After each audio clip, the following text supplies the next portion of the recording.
आप सभी को नमस्कार। जय माता दी। कैसे हैं आप सभी? एक अद्भुत विषय लेकर के उपस्थित हुआ हूं कि इस वर्ष का पहला चंद्र ग्रहण लगने जा रहा है 7 सितंबर 2025 दिन रविवार को। यानी 7 सितंबर 2025 को हमारा आकाश एक अद्वितीय खगोलीय घटना का साक्षी बनेगा। यह सदी का पहला चंद्र ग्रहण होगा जो पूरे भारतवर्ष में दिखाई देगा। ये भारतवर्ष में दिखाई देने के साथ साथ यूरोप में भी नजर आएगा, अफ्रीका में भी नजर आएगा, एशिया में तो दिखना ही है। इसके साथ साथ ऑस्ट्रेलिया, न्यूजीलैंड और अमेरिका के कुछ पूर्वी क्षेत्रों में भी दिखाई देगा। चंद्र ग्रहण पर कुछ विशेष सावधानियां रखनी होती हैं, उन सावधानियों की हम चर्चा करेंगे, लेकिन उससे पहले जान लेते हैं कि ग्रहण का प्रारंभ कब से होगा। तो ग्रहण का स्पर्श हो जाएगा 7 सितंबर 2025 की रात्रि 9:57 से। खग्रास प्रारंभ हो जाएगा रात्रि 11:01 से। ग्रहण का मध्यकाल होगा 11:42 रात्रि। और खग्रास का समापन होगा रात्रि को 12:23 पर। और ग्रहण का मोक्ष काल यानी ग्रहण समाप्त हो जाएगा 7 सितंबर 2025 की रात्रि 1:26 पर। ग्रहण के समय हमें विशेष सावधानियां रखने की आवश्यकता होती है। ग्रहण का मुख्य सूतक काल जो चंद्र ग्रहण से लगभग 9 घंटे पूर्व प्रारंभ हो जाता है। तो ग्रहण का जो सूतक काल प्रारंभ होगा वो 7 सितंबर को दिन के समय 12:57 से प्रारंभ हो जाएगा। इस सूतक काल में हमें मूर्तियों को स्पर्श नहीं करना चाहिए, भोजन आदि नहीं करना चाहिए। हमें भोजन इससे पहले ही करके निवृत्त हो जाना चाहिए। नाखून आदि नहीं काटने चाहिए। ऐसे कार्यों को निषेध माना गया है। लेकिन सूतक काल में या ग्रहण काल में हमारे वृद्धजनों को, रोगी, बच्चे और गर्भवती महिलाओं को शास्त्रों में इनको छूट दी गई है कि यह आवश्यकता अनुसार भोजन या औषधि ले सकते हैं।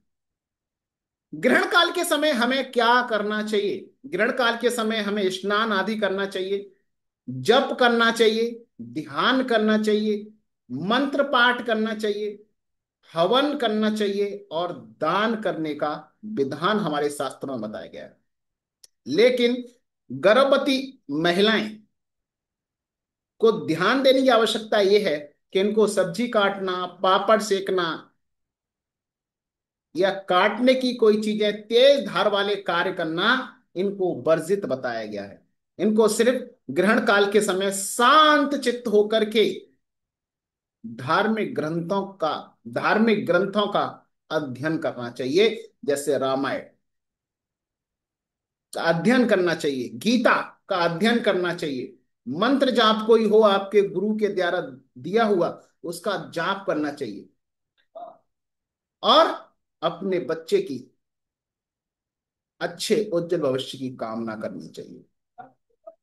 जिनकी जन्म कुंडली के अंदर चंद्रमा पीड़ित है, यानी जन्म कुंडली के अंदर भी चंद्र ग्रहण बना हुआ है, चंद्र केतु की युति है, चंद्र शनि की युति है या चंद्र राहु की युति है, ये दोनों इकट्ठे एक साथ बैठे हुए हैं या किसी प्रकार से दृष्टि संबंध बना रहे हैं, या केतु चंद्रमा के घर में है।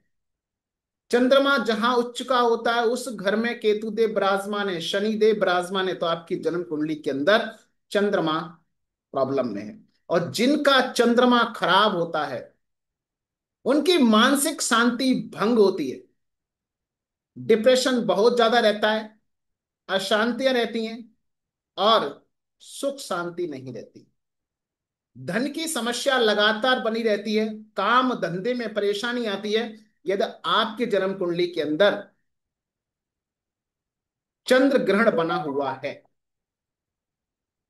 तो आप ग्रहण के दौरान महामृत्युंजय मंत्र का आप जाप करिए।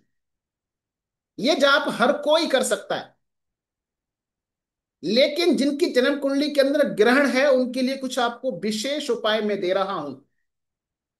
आपको 400 ग्राम काले तिल लेने हैं, 400 ग्राम सफेद तिल लेने हैं, 4 खड़कते हुए सूखे वाले नारियल लेने हैं, और 400 ग्राम साबुत बादाम लेने हैं।